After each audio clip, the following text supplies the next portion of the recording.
Hello again, and welcome back to The Savvy Psychologist. I'm Dr. Ellen Hendrickson, and every week I'll help you meet life's challenges with evidence-based research, a sympathetic ear, and zero judgment. Today, we are lucky to have none other than Jean Chatzky, financial editor of NBC's Today Show and the author of several books. Her latest, Age Proof: Living Longer Without Running Out of Money or Breaking a Hip, hits the shelves in February. And you can check out her always helpful podcast and blog, Her Money, at jeanchatzky.com. Jean, thank you so much for being on the show. Thanks so much for having me. So I'm really excited to talk to you because money and psychology are inextricably intertwined. Like money can motivate us, cause us great anxiety, and even, as recent studies show, impact our levels of compassion and empathy. But it's also rated the number one source of stress. And we certainly live in anxious times. So these days, when we worry about money, what specifically are we worrying about? And what can we do to help soothe those worries? So the big things that we're worried about are not having enough money to last as long as we last ourselves. And we're particularly worrying about that because longevity, with the exception of this year when it took a little dip, has just been going steadily up and up and up.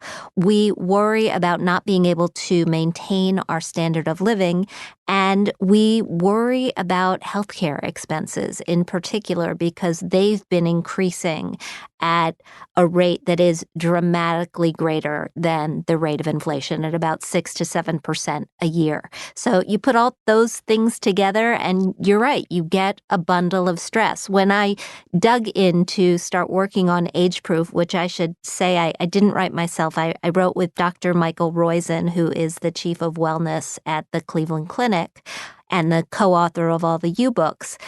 We wrote a large section on stress because stress is the biggest ager and the biggest cause of stress is money. So you've got to tackle both of those things head on. Yeah, as you were listing those things, I could feel my heart rate going up. And so I know some of these things are systemic. Some of these things are not in our control. But what in that kind of pie, what are the pieces we can control? How can we soothe our own money stresses and worries? I think we soothe them with action. And the actions can be small actions that move you in the right direction, but that over time end up with being larger, more substantial actions. So we know, I did a large study. I know you like the research. I did a large study of money and happiness for a book I wrote several years ago called The 10 Commandments of Financial Happiness. And what I learned was that it's not the amount of money that you have that makes you happy or unhappy. Once you have, and it's about $75,000 a year. That's a figure from from Daniel Kahneman at Princeton. On average, and granted, $75,000 is a lot less in New York City than it is in a small town in the Midwest. But once you've achieved that ability to live comfortably, more money won't buy you more happiness. What will buy you more happiness is control over whatever money you have. And that control takes the form of a lot of specific actions. And so if you're able to save at least 5% of your income a year, which, by the way, is not enough, it's enough to get you over the happiness level. If you're able to keep your level of debt under control, if you are able to pay your bills as they come in rather than saving them up in a pile to pay once or twice a month, all of those things give you the feeling of greater control and less stress. That makes a ton of sense. As you were talking, my heart rate went down. So good, excellent. That sounds good. So those are worries that pretty much all of us share. And so in addition to money being stressful for individuals, money is also stressful for couples. And so it, in fact, is the number one thing couples fight about. So how can couples stop arguing and start communicating and get on the same page about their money? So the first thing I think you have to acknowledge is just like individuals aren't wired to do the right things where our money is concerned. Couples aren't wired to be identical replicas of one another. You may come into a marriage and join forces with this person that you've decided you love enough to spend the rest of your life with. That doesn't make you the same individual. It doesn't mean that you have the same wants or the same needs or the same goals.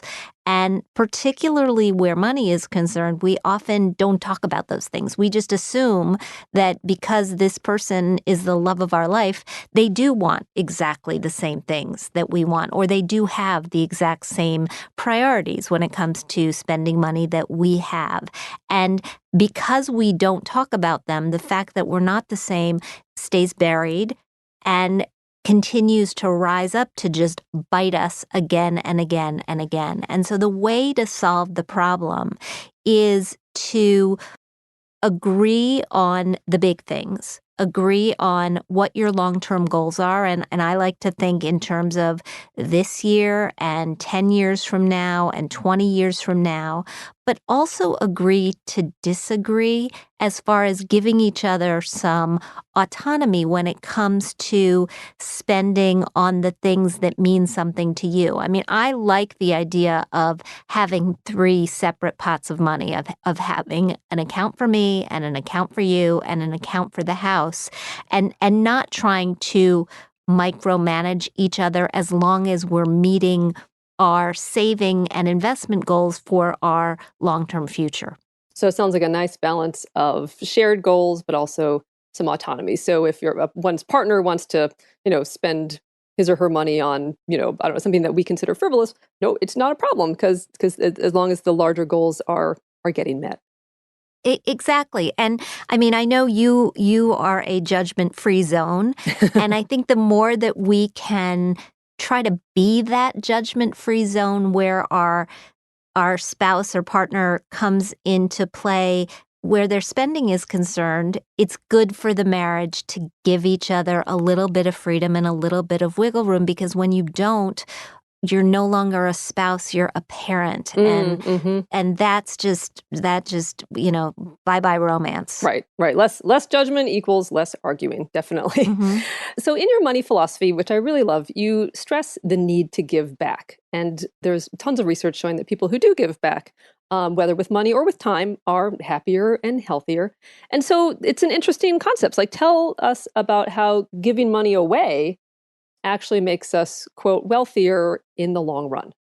When you give money away to support something that you believe in, and it has to be to support something you believe in, you get outside yourself and you see how your resources make a difference to people who have problems other than the day-to-day problems that you're dealing with. And I think that getting outside of yourself and seeing the impact that you can have is really important, because it takes your focus off the mundane problems that you deal with day in and day out, and forces you to think bigger and grander and about the world at large, or a disease at large, or a community at large, where you can, with your resources, help to affect change, help to accomplish something bigger than yourself. And I think that's what it's all about. That's why people who give back are happier, they're healthier, and in the end, they're often wealthier as well.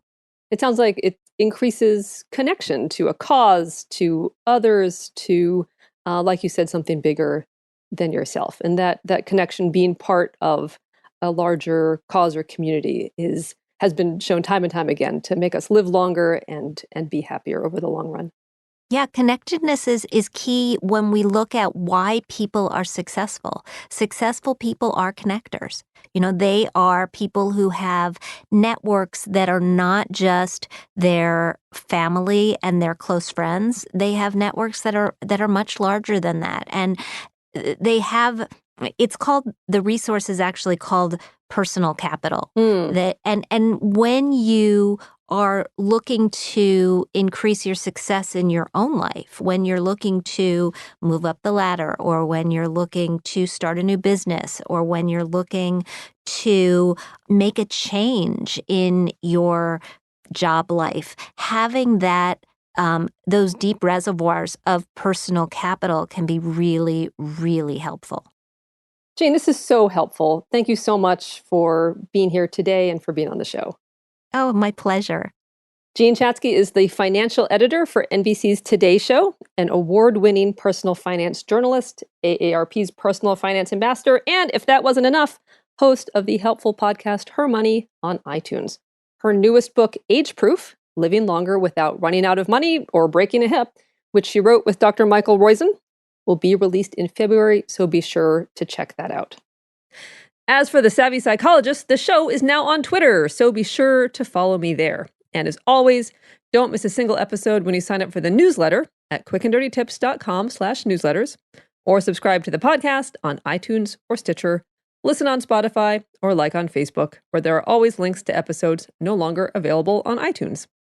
I'm Dr. Ellen Hendrickson, and The Savvy Psychologist is strictly for informational purposes and doesn't substitute for mental health care from a licensed professional. As always, thank you so much for listening and subscribing, and next week, we'll bring back an oldie but goodie from the archives, 6 ways to deal with panic attacks. So I will see you then for a happier, healthier mind.